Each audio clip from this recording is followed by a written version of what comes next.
Hola, soy Ruchiramati y soy miembro de la Orden Budista Triratna. Dirijo cursos y clases de budismo y meditación, me gusta tocar la guitarra acústica, me gusta la música folk, el estudio de textos budistas y de filosofía. Y yo soy Said, me dedico al marketing en una gran corporación, me gusta tocar la guitarra eléctrica y me gusta el metal y los tatuajes. ¿Sabes? Somos muy diferentes, pero hay algo que nos une. La práctica del Dharma y la búsqueda de la iluminación.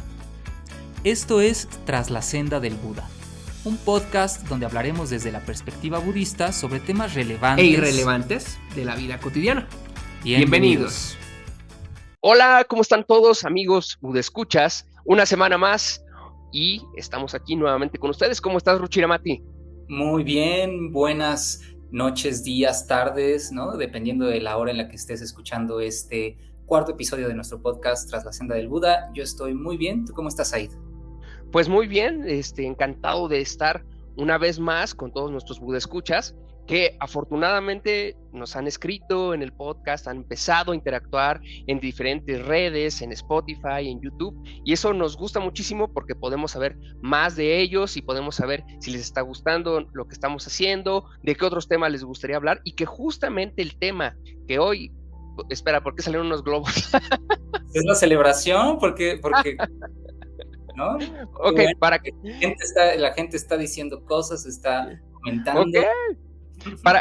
Para quien está escuchando esto en Spotify, en este momento Ruchiramati hizo la magia de la edición, o tal vez utilizó sus poderes budistas psíquicos, que después hablaremos de eso, y sacó unos globos y unas serpentinas virtuales. Y bueno, hoy también estamos estrenando este formato que nos estamos grabando a distancia. En ocasiones nos van a ver así y en ocasiones nos van a poder ver en nuestro otro lugar de grabación, ¿no? Pero el punto es no fallar y ser constantes con este contenido que es exclusivamente para ustedes. Exacto. Además de que aquí tenemos una mejor calidad de audio. ¿Es así? Es así, y vamos a seguir intentando mejorar también de manera técnica para que nos puedan ver y escuchar mucho mejor. Y bueno, justamente como les mencionaba, en semanas anteriores, que ya iniciamos todo este proyecto, les pusimos por ahí en redes de qué tema les gustaría que habláramos. Y déjame decirte, Ruchiramati, que el tema del que vamos a hablar el día de hoy fue el tema más votado en redes. Entonces yo creo que a mucha gente le va a gustar y hay mucho interés acerca de este tema. Y el tema es nada más y nada menos que el karma. Muy bien, perfecto, estamos listos.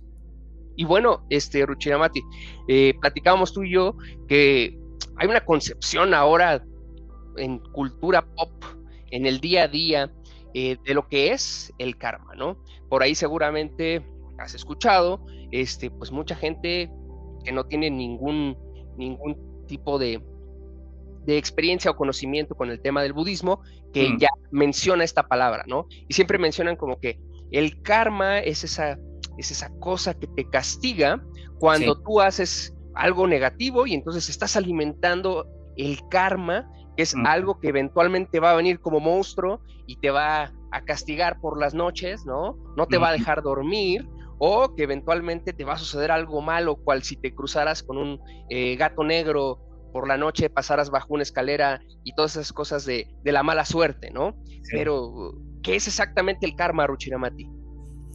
Pues lo que sucede es que hay distintas definiciones de lo que es karma, dependiendo de las tradiciones espirituales. Recordemos que el budismo surge en un contexto en la India de hace 2600 años, donde ya existían ciertas corrientes filosóficas. Y mucho de lo que hizo el Buda en su vida fue tomar algunas de las ideas y de los conceptos que ya existían en la época y los reformuló, dio una nueva interpretación a eso que ya existía, que de hecho es una forma muy hábil de comunicar y de enseñar. No tienes que empezar a partir de crear nuevos conceptos o nuevas ideas para comunicar una experiencia como la iluminación o la sabiduría de un Buda, sino lo que hizo fue de alguna manera como ir corrigiendo las ideas que ya estaban en la época a partir de este estado de iluminación. Entonces, mucho de lo que nosotros tenemos hoy en día, y ya desde hace muchos años, muchas de las ideas que tenemos sobre el karma tienen que ver mucho más con la parte hinduista, con la visión hinduista del karma, ¿sí? mientras que la visión budista es distinta. Y hoy vamos a hablar no solo de karma, sino de otro concepto importante que es karma vipaka. Entonces voy a empezar primero con karma. Como dices, a menudo creemos que es que tu castigo, ¿no? Tu destino, y generalmente lo asociamos con algo malo, ¿no? Sí, generalmente es, como te mencionaba, es ese tema de castigo, es esa carga energética negativa, castigo tal cual. Y generalmente es como algo malo que te pasa, ¿no? Es tu karma porque eso hiciste en alguna otra vida.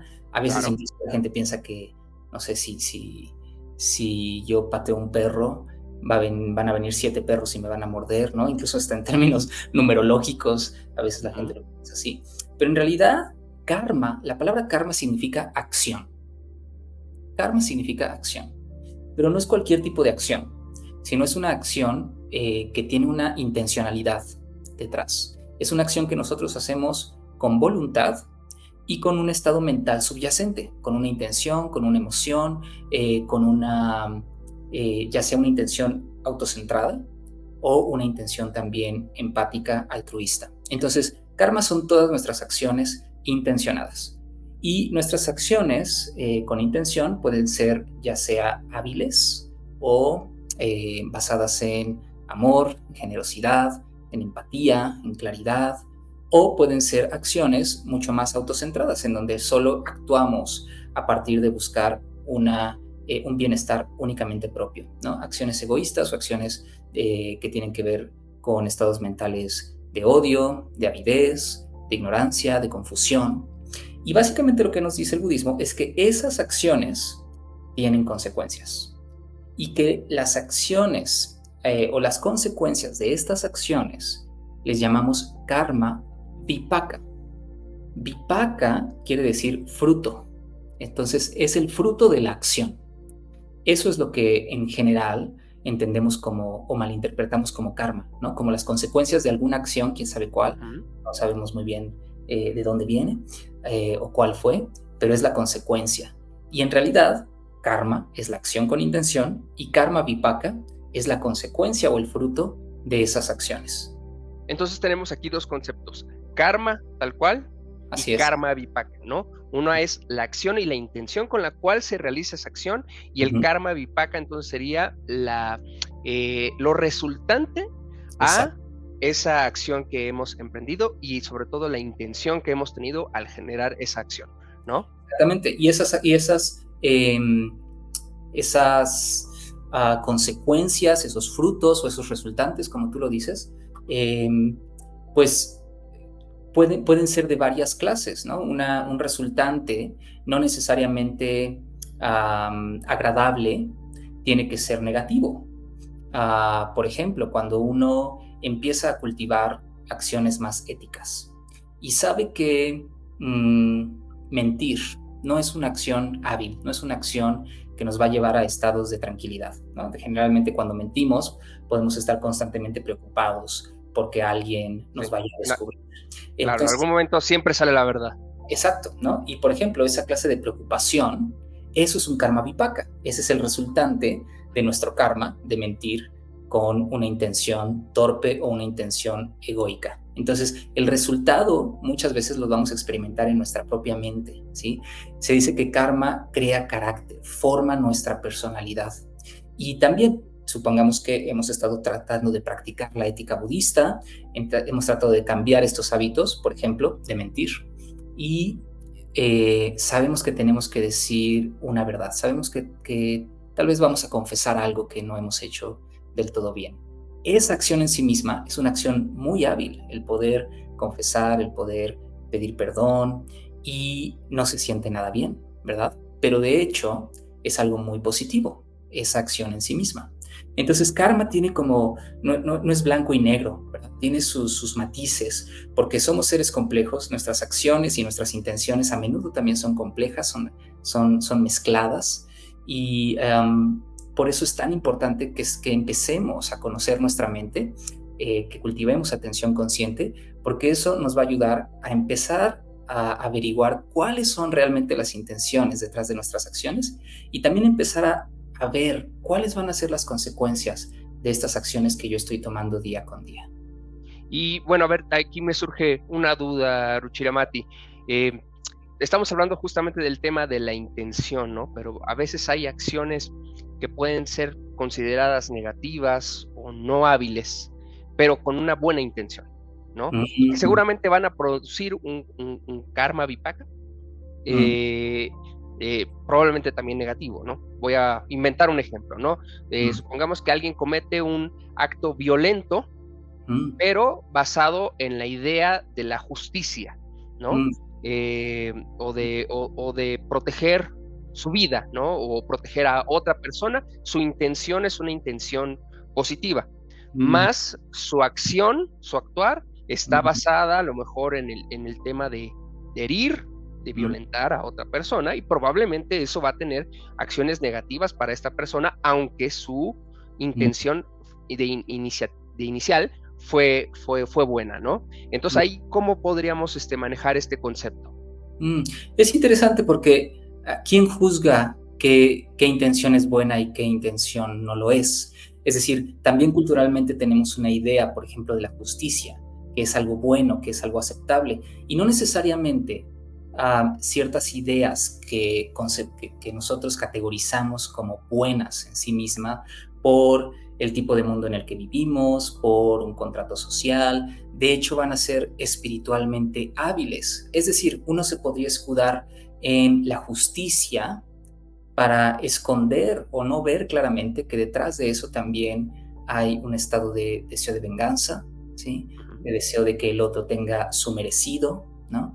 Ese tipo de cosas. Entonces, la persona, uno mismo, va a ser quien realmente puede determinar cuál es su propio karma y su propia intención detrás de sus acciones y en gran medida también lo va a poder juzgar uno mismo a partir de las consecuencias de esas acciones, no solo las consecuencias, digamos, superficiales, materiales que va a tener esa acción, sino las consecuencias internas, es decir, qué efecto va a tener en mi propia mente, qué tipo de persona, qué tipo de mente, de conciencia, de personalidad voy a estar creando a partir de estas acciones, porque como bien dices, la idea puede parecer una idea noble, el buscar justicia, pero tal vez la motivación también que hay ahí o la forma en la que se realiza la acción está, hay presente odio, hay presente resentimiento, deseo de venganza, y eso va a tener un efecto no solo en otras personas afuera de mí, sino va a tener un efecto en mi propia mente,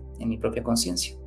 Entonces, es muy interesante todo este tema porque podemos decir que existe una ley del karma, pero que no existe un juez del karma. Existe una ley del karma, pero no un juez del karma.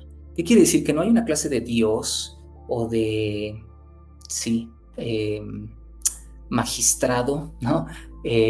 Kármico, que vaya a decidir exactamente qué acciones nuestras fueron torpes y qué acciones nuestras fueron hábiles, qué intención fue correcta y qué intención no lo fue, y de acuerdo a eso nos va a dar una consecuencia de la acción. Simplemente, la ley del karma, a veces la entendemos como la ley de la gravedad, ¿no? No hay un Dios que diga, esa manzana sí le va a caer en la cabeza a Newton, que no sé si esa historia es realmente cierta, pero bueno, no, y esta otra no, ¿no? La manzana va a caer y el globo va a ascender. No hay alguien que decida eso, simplemente así ocurren las cosas cuando ciertas condiciones están presentes. Y en el terreno, digamos, psicológico, mental, ético, moral, también hay una serie de regularidades que cuando las condiciones están ahí, cierto resultado va a pasar. Estudiando acerca de este tema, Ruchirmati, me resonó algo y ahorita tú lo acabas de mencionar, que el karma de algún modo está ligado al libre albedrío, ¿no? Mm. Eh, Porque Ese es justamente... un tema enorme, ese es otro tema enorme, si en el budismo hay libre albedrío o no. Ok, bueno, vamos a apuntarlo ahí para los siguientes episodios, pero al final yo lo que encontré es que justamente cada acción, cada estímulo que nosotros tenemos un número infinito de opciones, de Mm, decisiones que podemos tomar a cómo reaccionar a mm, ciertos estímulos, a ciertas acciones de otras personas, a nuestro propio entorno, ¿no? Y que justamente es tener conciencia de estas decisiones y que todo va a ser resultado de que esas decisiones que tomemos va a ser el resultado de nuestro futuro, ¿no? Y justamente eso puede ser tomado como el karma, ¿no? Esas decisiones, como bien intencionadas, pueden ser utilizadas para definir nuestro futuro. Y por ahí entraba algunas preguntas, propuestas que te puedes hacer a ti mismo para tomar pues decisiones y como que justamente alimentar ese karma positivo, si podemos llamarlo de algún modo. Me gustaría saber cuál es tu opinión. Por ahí escribían a alguien, al tomar una decisión, ¿cuáles son las consecuencias de elegir este camino? ¿No? Sí. Entonces, ya lo tenemos claro cuáles van a ser las consecuencias. Y ahora, basado en eso, esta acción que voy a hacer va a generar felicidad a mí mismo y a quien me rodea. Exacto. Si la respuesta a esas dos preguntas es un sí, podemos seguir, podemos continuar y hacer dicha acción. Si la respuesta de una de esas es no, o no trae felicidad, o las consecuencias son negativas, entonces la respuesta fácilmente es no. ¿Qué opinas al respecto? ¿Crees que pueda ser una buena guía hacernos estas dos preguntas? Sí, creo que es una muy buena guía, ¿no? Requiere de un acto de imaginación, por supuesto, y de conciencia de ese momento, porque suena bien, ¿verdad? Y suena lógico, suena fácil, deseable, por supuesto que son una buena guía, pero tenemos también que preguntarnos cuáles son las condiciones que necesitamos para poder hacer eso, para poder tomar esas guías. Y a menudo tiene que ver, primero que nada, con un estado de atención consciente, ¿no? O de conciencia plena.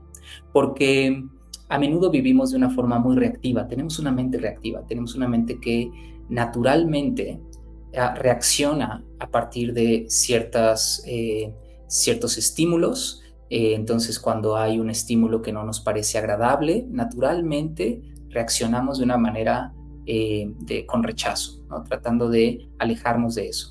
Cuando tenemos un estímulo que nos es agradable, reaccionamos con más deseo o con apego a eso agradable. Y cuando nos encontramos con un estímulo que no nos es interesante, que podemos decir que nos es neutro, podemos actuar con indiferencia.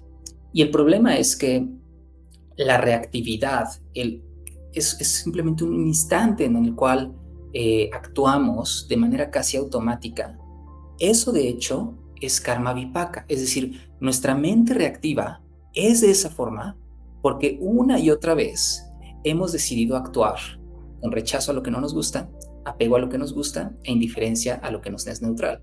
Entonces experimentamos a menudo una mente reactiva y de pronto ni siquiera tenemos la conciencia o la atención plena para parar, pensar en las consecuencias de las acciones y si esas consecuencias van a traer felicidad o sufrimiento a los otros. De pronto ya hicimos la acción, ya nos tropezamos, ya le dijimos eso que no queríamos decirle a esa persona, etc. ¿No? Entonces, por supuesto que son una muy buena guía, pero para llevarla a cabo necesitamos a la vez una mente curiosa, una mente atenta, que podamos parar, que podamos estar con la experiencia incómoda a menudo y de reflexionar si esta acción va a ser la ideal. Y también requiere como un ejercicio imaginativo de cuál va a ser la consecuencia de esta acción. Y no solo pensar en las consecuencias, como decía hace rato, como más superficiales y directas, sino también pensar en las consecuencias mucho más a futuro, ¿no? El karma es como una clase de inversión a largo plazo. ¿Cuál es el tipo de mente que yo quiero cultivar? ¿Cuál es el tipo de persona que quiero ser en los siguientes años? Y esa persona que quiero ser va a estar condicionada a las acciones que haga en este momento. Y a la vez el karma es una forma de conocernos, porque la persona, si quiero saber por qué soy como soy en este momento, necesito comenzar a observar o a recordar las acciones de mi pasado. Entonces, por supuesto, es una excelente guía, pero tenemos que tener en cuenta las condiciones que necesitamos para llevarla a cabo. Me gusta mucho lo que mencionas en el tema de que a veces ya estamos como reactivos, ¿no? Ya estamos condicionados a tener una cierta reacción ante cierto estímulo, ¿no? Por ejemplo, no sé, vas manejando y alguien se te cierra y tu primer, a lo mejor impulso, ya estás condicionado, ¿no? A gritarle, ¿no? A tocarle el claxon, ¿no? A echar pleito, ¿no? Ya estás condicionado ¿no? Es a lo mejor un ejemplo muy burdo, ¿no? Pero al final de cuentas creo que es algo que nos pasa a todos, casi todos los días, ¿no? Sí. pero de algún modo ya tenemos ese condicionamiento de poder, pues tomar esta acción, ¿no? Poder decidir reaccionar ante ese estímulo, ante ese contexto, de una cierta forma, ¿no? Y entonces justamente creo que es, como bien lo mencionas, la parte más difícil es poder calmar a la mente, ¿no?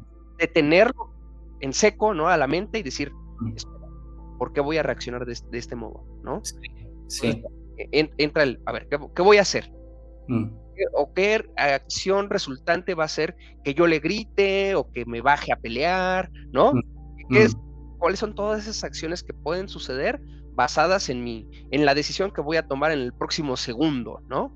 Entonces, creo que esa parte de poder tener esa conciencia plena, de tener un microsegundo, porque son decisiones de microsegundos, y poder decir, bueno, a ver, ¿qué es lo que a continuación va a suceder? Creo que es una de las cosas más difíciles que podemos hacer día con día y que asumo, y creo que es una cosa que debe de practicarse de manera constante, ¿no?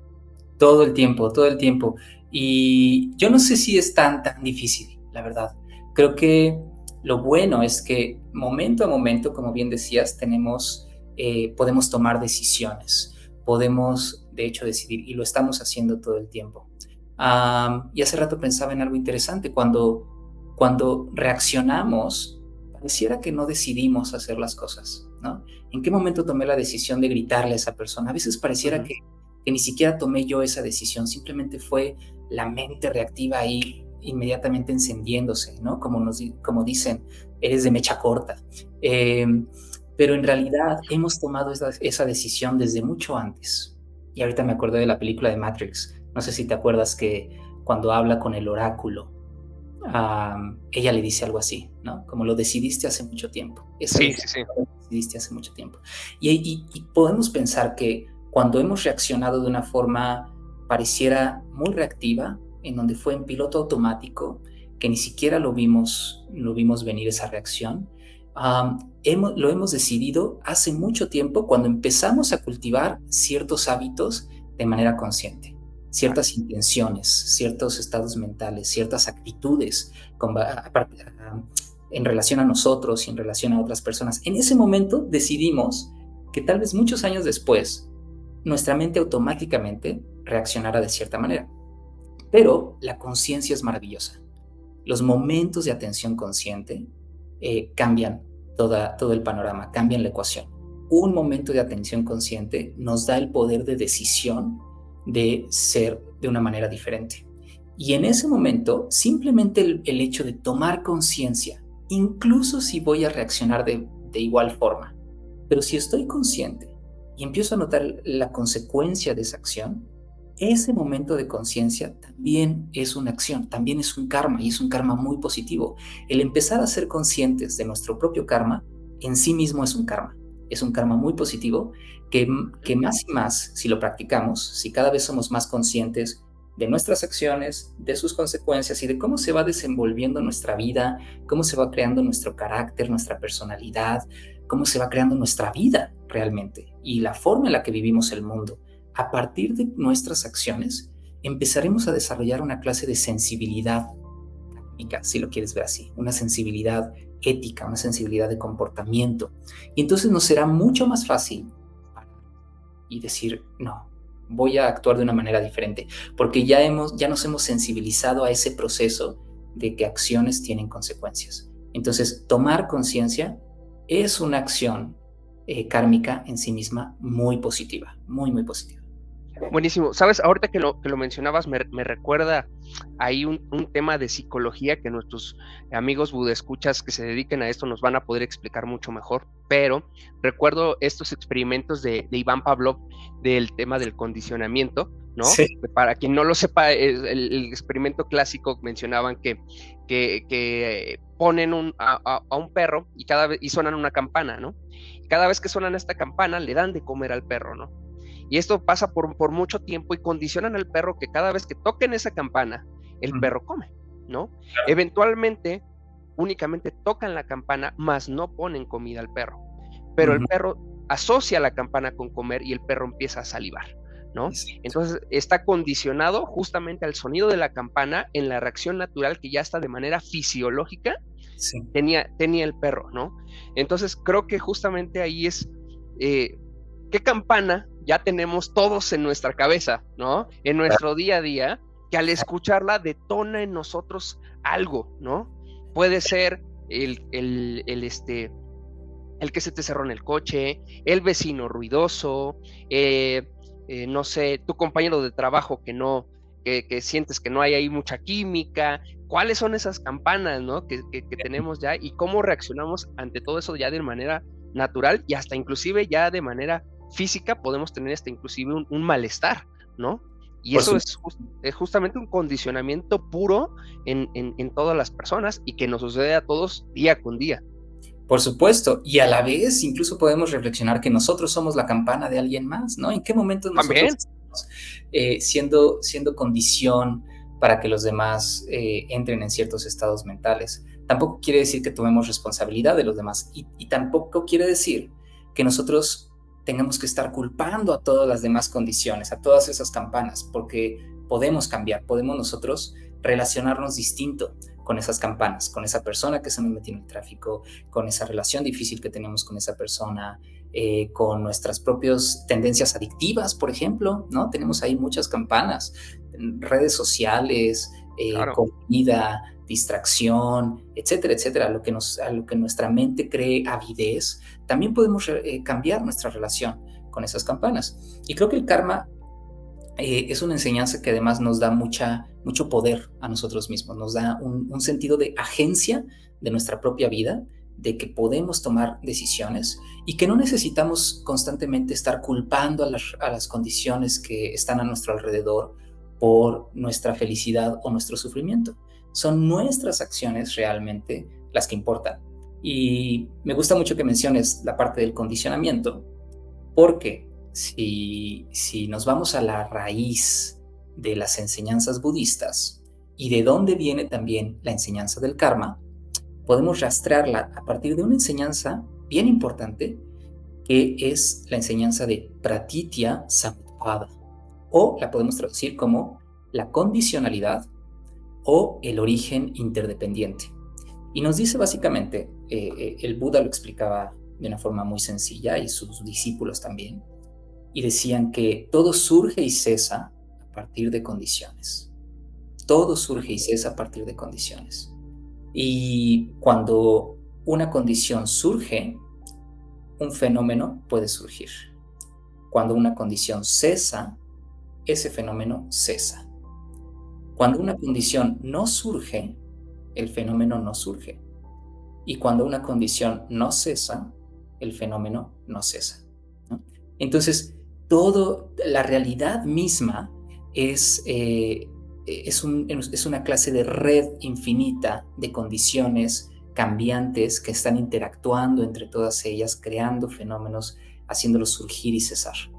Y en esto, ¿cómo entra el karma? Pues el budismo nos dice que hay diferentes órdenes de condicionalidad, si lo queremos ver así. Hay diferentes tipos de condiciones que dan lugar a la realidad, a las cosas. Por ejemplo, ¿qué condiciones necesitas para que haya planetas?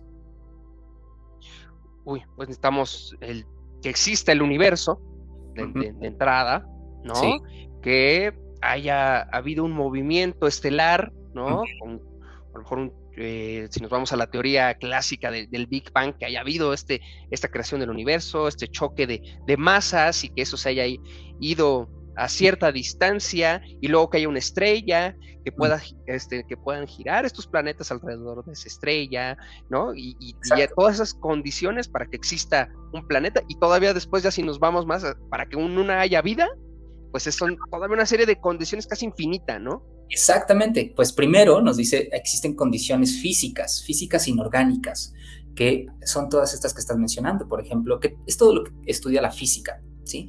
Entonces, que exista movimiento, que exista gravedad, que exista densidad, que exista peso, que exista temperatura, ¿no? Que exista colisiones, todas esas condiciones, que exista espacio para que algo exista, ¿no? Y que a partir de esas condiciones físicas, inorgánicas, pueden surgir otras condiciones y que a partir de estas otras condiciones pueden surgir un orden de condicionalidad biológico, orgánico. Entonces sabemos que la vida en sí misma puede surgir a partir de ciertas condiciones, cuando ciertos elementos están ahí, ¿no? No sé si te acuerdas de tus clases de la secundaria de química, en donde nos dicen que la vida está compuesta de chunks, ¿no? De Sí, sí. hidrógeno, oxígeno, etcétera, etcétera, ¿no? Cuando existen esas condiciones, surge esto que llamamos vida, surgen organismos, ¿no? Entonces ahí hay un montón de otras condiciones orgánicas, físicas, orgánicas o biológicas, y eso es todo lo que estudia la biología. Pero también hay otro tipo de condiciones. Cuando hay condiciones biológicas y surge la vida, y vámonos, por ejemplo, al origen de las especies de Darwin, ¿no? Existen todos estos animales que van evolucionando. Evolucionando. Mucho de su propia evolución tiene que ver también con una evolución de su psicología, de una psicología básica, ¿no? Algunos le dicen reptiliana.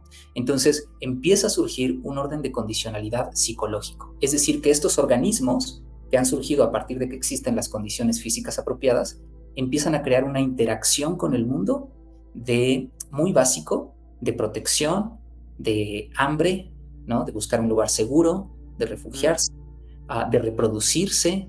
Todos esos son condiciones psicológicas, ¿no?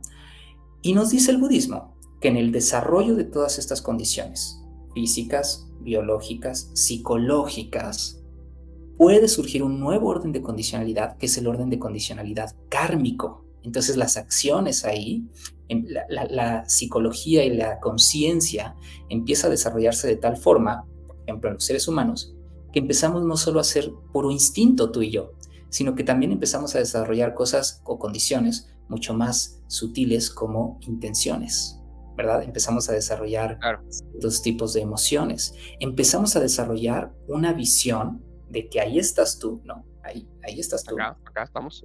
Estoy yo, ¿no? Y empezamos a crear como una separación. Y empezó a crear intenciones para cuidar a este yo y no a este tú, ¿no? Empezamos a crear una lógica, pues empezamos a crear un yo, empezamos a crear un ego, ¿no? Y ahí empezamos a crear intenciones, y es donde ahí están este orden de condicionalidad kármico. Pero fíjate, la historia no termina ahí. Nos dice el budismo que si si estas condiciones físicas, biológicas, psicológicas, kármicas siguen desarrollándose, puede surgir un nuevo tipo de orden, un nuevo tipo de condicionalidad, que es un orden de condicionalidad dármico. Es decir, que surgen las condiciones para el desarrollo de esta conciencia. Podemos llamarlo un orden de condicionalidad espiritual, si lo quieres llamar así.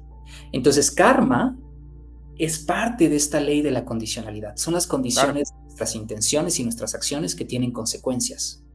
Y en ese terreno, digamos, nos estamos moviendo. Y por eso es importante saber que no todo es karma. Entonces, si vas por ahí y esperamos que no pase así, pero ocurre un desastre natural, no va a ser tu karma. Porque ese desastre natural no es consecuencia de tus acciones, no se rige en este orden de condicionalidad kármico, sino que se rige en un orden de condicionalidad físico inorgánico. Es natural que haya tormentas, terremotos, huracanes, lo que sea, ¿sale? No quiere decir que tú hiciste algo y que el universo te esté castigando, sino simplemente hay condiciones de orden físico que ahí están. O supongamos que vas por ahí y te enfermas, ¿no? Te da un resfriado o algo parecido.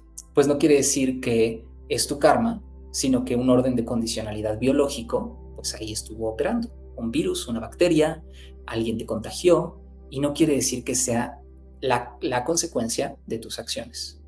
Espera, ¿me estás queriendo decir que la pandemia que vivimos hace unos años no fue porque todos nos portamos mal y no seguimos los mandamientos divinos? ¿Me estás queriendo decir eso? Te estoy queriendo decir eso, exactamente. Aunque, ojo, este modelo de los 5 niyamas no es una clase de, ¿cómo decirlo?, de teoría en donde vemos ahí bien divididas, ¿no?, los órdenes de condicionalidad, sino que todos están operando al mismo tiempo y están interconectados. Entonces sabemos a la vez que, por ejemplo, mucho de nuestro comportamiento autocentrado, egoico, resulta, por ejemplo, en una explotación del medio ambiente, ¿no? Y por Claro. supuesto que hay consecuencias, por ejemplo, climáticas, Ujú. experimentamos nosotros, que porque claro que son resultado no solo de condiciones físicas, sino claro que son resultado también de una sobreexplotación del ser humano que viene de, por ejemplo, actitudes de avidez, estar comprando mucho consumismo, cambiar de teléfono cada año, ¿no? Todo eso genera, pues, contaminación, ¿no? Entonces, sí, es un poco más complicado de lo que parece. Correcto. Fíjate que estudiando un poquito esto del karma, me encontré con una frase de Deepak Chopra, ya sabes que es famoso Muy famoso, sí. en varios ámbitos, pero me gustó la frase. Dice, el karma no es la venganza del universo, es Mm, el reflejo de tus acciones. Todas las cosas que salen de ti regresan a ti, ¿no? Que me mm, parece una forma como interesante de resumirlo mm, y obviamente a lo mejor aquí es muy vago y puede ser interpretado de muchas formas, pero si intentamos ligar con lo que estamos hablando ahora, justamente creo que es esa parte, ¿no? Es esa decisión y ese karma con lo que tú lo estás generando, es lo mm, que probablemente regrese a ti de algún modo, regresa en situaciones, regresa en tu entorno, regresa en acciones como hábiles, mm, en respuestas de otro tipo, ¿no? Entonces me gusta esa frase. mm. Sí, yo, la última parte probablemente de esa frase creo que está un poco sobresimplificada, ¿no? Ujú, ujú. Porque esta idea de que algo regresa a ti, bueno, podemos pensar como en un boomerang, ¿no? Entonces uno lanza Claro, el boomerang, y eventualmente va a regresar y te puede pegar en la cabeza, ¿no? sí. Eh, pero sí, creo que es importante que lo veamos. Para mí lo más importante del karma es verlo desde la perspectiva de qué tipo de personalidad estoy creando y qué tipo de persona va a experimentar su propio futuro, ¿no? ¿Cómo estoy yo creando mi personalidad, mi carácter? ¿Qué tipo de persona estoy creando para mí mismo a partir de mis acciones? Creo que en ese sentido es mucho más útil verlo, porque de pronto puede parecer como muy, pues sí, muy misterioso, ¿no? Podríamos decir, el karma funciona de formas misteriosas. Sí. Y como podríamos soltar mucho de nuestra responsabilidad y caer como en esta idea de destino, de que el universo está haciendo algo. Me gusta la parte donde dice que es el reflejo de tus acciones. El Buda decía que él era, y todos, heredero de sus acciones. De todo lo que yo haga, de eso seré el heredero.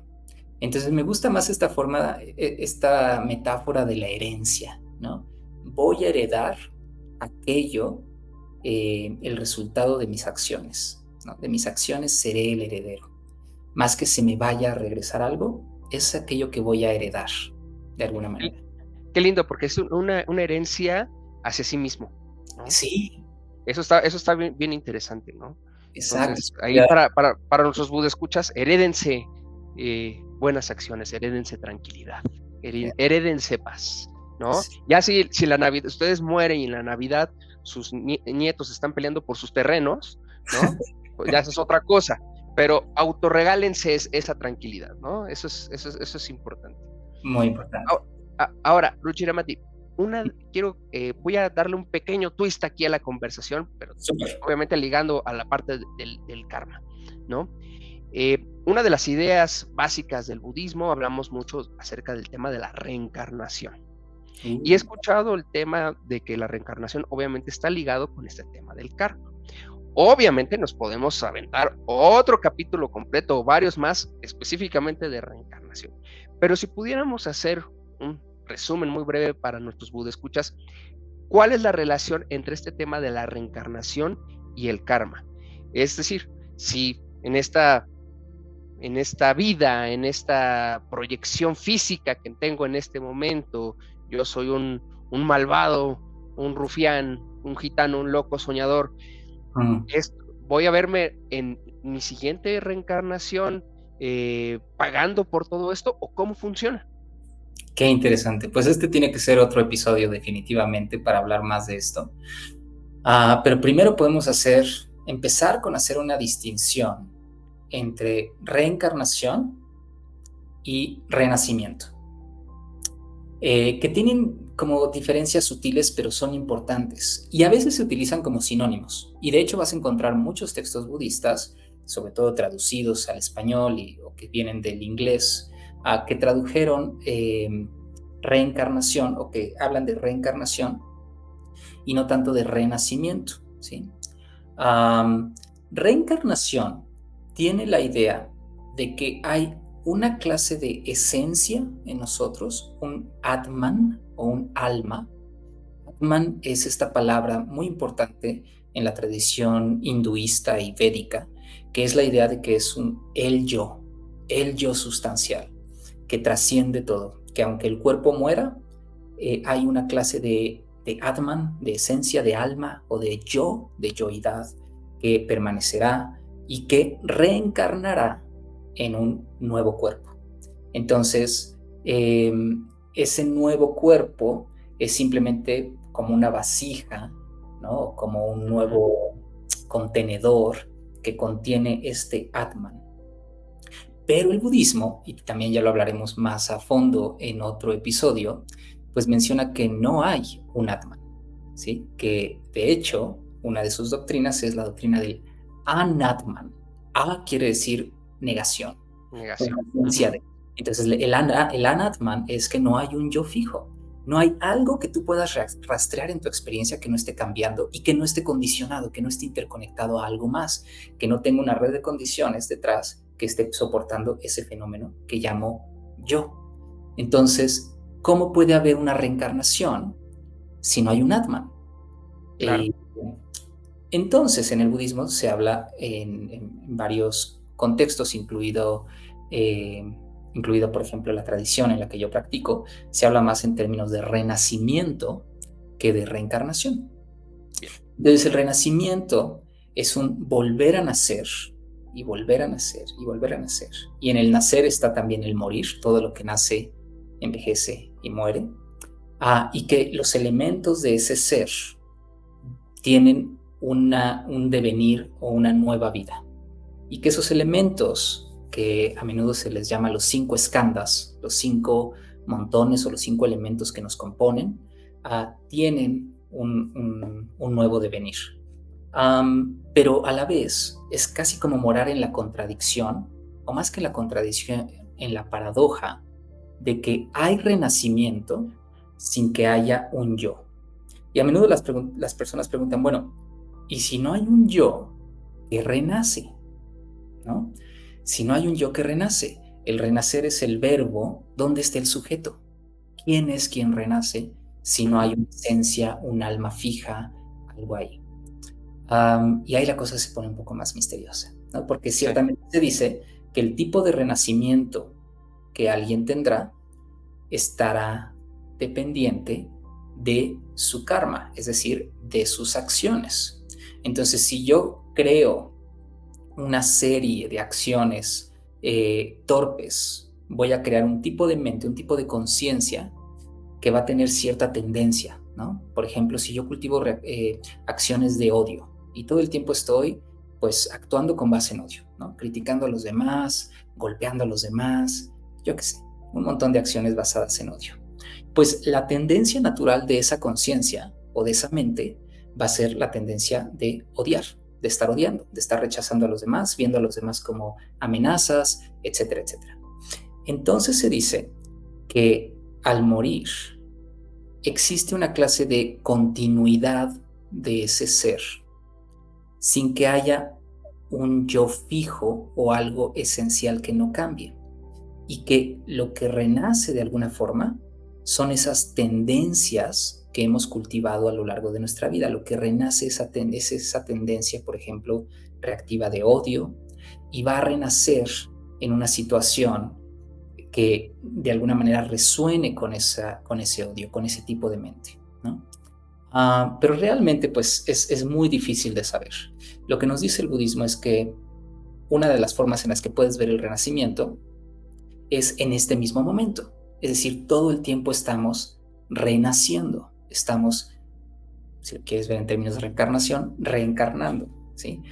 Porque incluso este mismo cuerpo no es el mismo, ¿verdad? Este mismo cuerpo está cambiando. Se dice que cada 7 años el cuerpo es completamente distinto. Es otro. Uh-huh. Es otro, pero a la vez puedes ver, pues, tiene una continuidad con mi cuerpo de hace 7 años, ¿verdad? No es completamente diferente. Entonces, existe una continuidad, pero a la vez no existe nada permanente. Y de hecho, si lo piensas así, tiene sentido.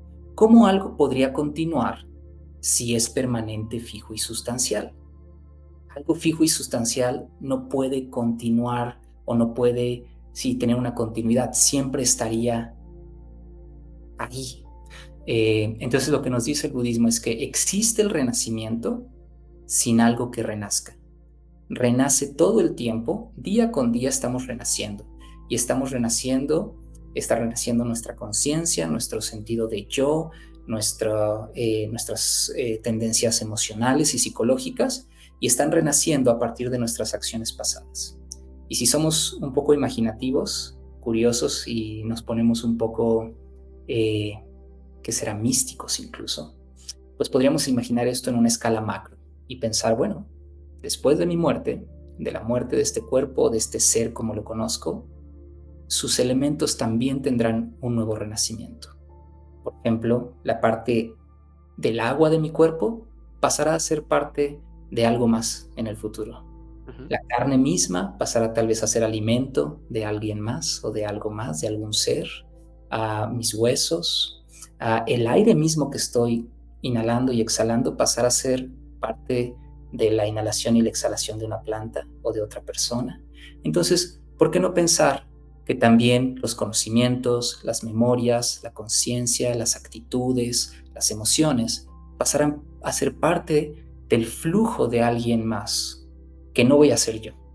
Entonces, yo no voy a renacer en alguien más va a renacer, pero no será un yo mío fijo que reencarnará.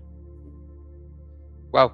Sin duda, este tema nos da para uno o varios capítulos más, y seguramente por ahí, si nuestros budescuchas nos escriben y nos dicen, hablen acerca de reencarnación, de renacimiento, aborden más este tema, seguramente lo vamos a hacer, porque seguramente este va a ser un tema muy, muy interesante para todos, ¿no? Bueno, es increíble.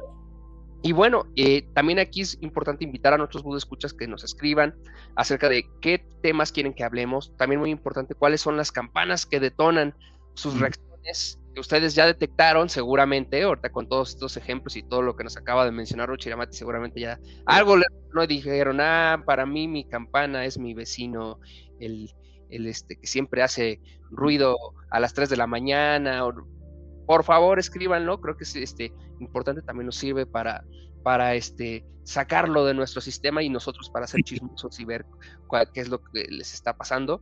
Entonces, eso nos ayuda muchísimo. Por favor, participen. Pues bueno, Ruchira Mati, creo que ahora podemos dejar por el momento este tema. Seguramente más adelante lo vamos a seguir tocando porque está relacionado a muchísimos otros conceptos que vamos a platicar del día a día. Uh-huh. Si te parece bien, me gustaría pasar a una sección que ya se quedó fija en el podcast. Muy bonita sección. Bonita y gustada sección. Frases que el Buda nunca dijo. Estas son las frases que yo me encuentro en internet, en redes, en la calle, por todos lados.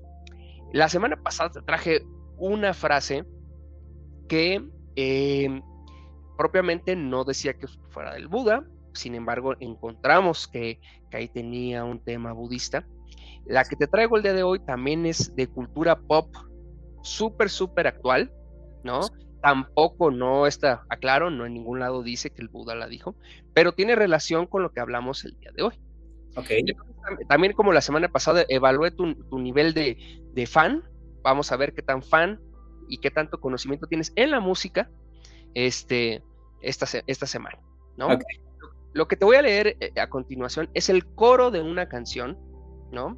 Que está en inglés, pero te voy a hacer mi mejor traducción de la letra, ¿ok?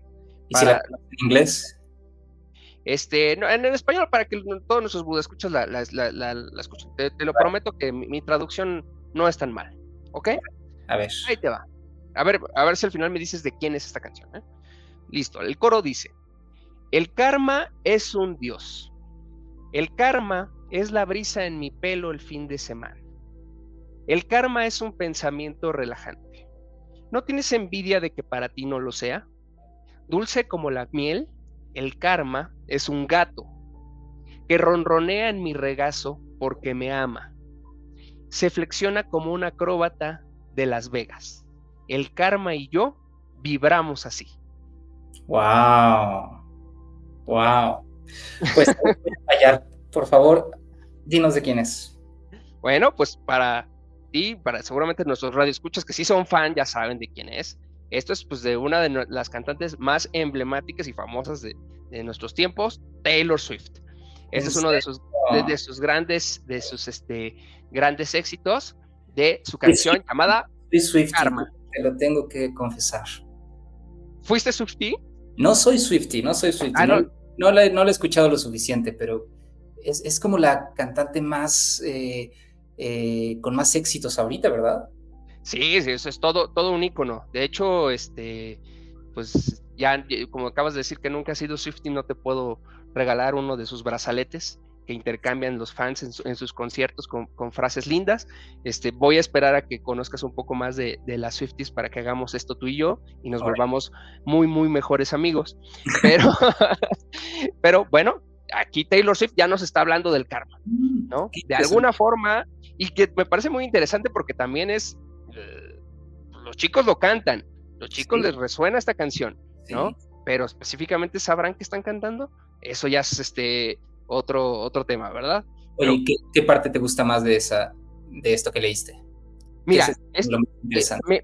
me gusta esto de que el karma es un dios, no sé, o sea, yo creo que lo podría interpretar como que el karma es algo que posteriormente va a dirigir tu vida o que es como que inalterable, omnipotente, es algo que no puedes alterar, es una ley universal, ¿no? Mm, Me voy a ir 100% hacia esa interpretación muy personal, ¿no? mm, Y, y que dice, el karma es un pensamiento relajante. También es algo que mm. creo que hablamos hace un momento, ¿no? O sea, yo he tenido acciones positivas, con un deseo puro de bienestar, y seguramente es algo que heredaré en el futuro, y eso me da tranquilidad. Entonces ahí también creo que tiene un punto la señorita Mm, Taylor, ¿no? sí. Y Yo creo que algo muy importante de esa parte es que es reconfortante saber, y es algo que de verdad necesitamos recordar porque lo tendemos a olvidar, que podemos cambiar y el cambio está en nuestras acciones, en cambiar nuestras acciones. Y tal vez ya ahorita nos pasamos un poco de tiempo, pero después podremos también preguntarnos qué podemos hacer con nuestro karma. ¿Podemos cambiar nuestro karma? Porque tal vez una idea errónea sería pensar que simplemente estamos siendo prisioneros de nuestro karma y no hay nada que hacer, ¿no? Esta clase de idea del karma como destino. Pero el budismo sí que nos dice que podemos cambiar y que incluso podemos contrarrestar, si lo queremos ver así, el karma de nuestras acciones más torpes. Eso tal vez para un episodio futuro. perfecto. Pues un mensaje nuevamente para Taylor, que también ella es una Buda escucha, seguramente la próxima vez que vengas a México, Taylor, te esperamos en el centro budista. Para Ruchiramati y para mí será un placer recibirte y que puedas platicarnos más acerca de tu visión del karma y de todo el tema espiritual que tú tengas. Nos encantaría saberlo. Eres súper bienvenida a que nos visites el día que tú quieras. Muy bien. Pues bueno, me parece que entonces tenemos el día de hoy un gran tema que con esta reflexión cerramos. Muchísimas gracias, Ruchiramati, por una semana más compartirnos todo tu conocimiento. No, hombre, muchas gracias a ti, Said. Muchas gracias y muchas gracias a todos nuestros budescuchas. Pásenla muy bien. Nos vemos el siguiente miércoles y mándenos todas sus sugerencias de próximos temas, preguntas, cosas que quisieran escuchar en este podcast sobre el camino medio. Y alimentando, antes de que nos vayamos, Ruchiramati, alimentando el agradecimiento y el buen karma, quiero darle también las gracias a nuestra editora desde el capítulo 1 hasta ahora, y esperemos que en el futuro, nuestra chica cósmica, que es parte fundamental también de este podcast y que nos ha ayudado a que visualmente y en audio todo salga bien, se vea bonito y que ustedes lo puedan disfrutar en diferentes plataformas. Muchísimas gracias por este trabajo que tú haces, y por favor también sigan sus redes. Ella tiene ahorita un emprendimiento de algunos artículos mágicos sorprendentes. Vayan a verlo ahí a su Instagram, que es oxa.cósmica o xa.cósmica. Síganla también en sus redes, seguramente van a encontrar algunos productitos que les puede ayudar con su práctica, ¿no? No se lo pierdan. Y pues bueno, ahora sí cerramos una semana más. Ruchiramati, mil gracias, que tengas una excelente semana. Igualmente, Said. Muchas gracias a todos. Cuídense. Chao. Bye. Te amamos, Taylor.